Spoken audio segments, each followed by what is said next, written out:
Magandang tanghali, kumusta po? Narito po ulit ang update natin para sa lagay ng ating panahon. Ngayong tanghali po ng December 30, 2023 na kung saan sa ngayon ay easterlies pa rin ang hangin na umiihip dito po sa ating bansa. Walang amihan at nananatili rin na walang banta ng sama ng panahon.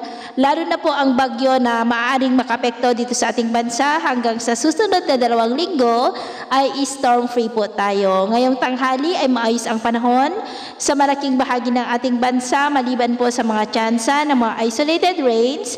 Dulot po yan ng easterlies sa ilang bahagi po ng Cagayan, Quezon, Bicol Region, Oriental Mindoro, Samar Provinces, Zamboanga Peninsula, Northern Mindanao, Caraga, Davao Region at Sorsogon. At mamayang hapon ay maayos pa rin ang panahon sa malaking bahagi ng ating bansa maliban po sa mga tsansa ng maulap na kalangitan with isolated rain sa ilang bahagi ng Cagayan, Isabela, Quezon, Bicol Region, Aklan, Capiz, Zamboanga Peninsula, Northern Mindanao, Caraga, Davao Region, Sorsogon at Sulu Archipelago. Kaya mag-ingat po tayo sa mga posibleng banta po ng mga pagbaha at pagguho ng lupa. At sa atin naman pong mga baybayin, wala naman po tayong nakataas na anumang gale warning signals, pero iba yung pag-iingat lamang po kung papalaot tayo para mas makaiwas sa mga sakunang pangkaragatan.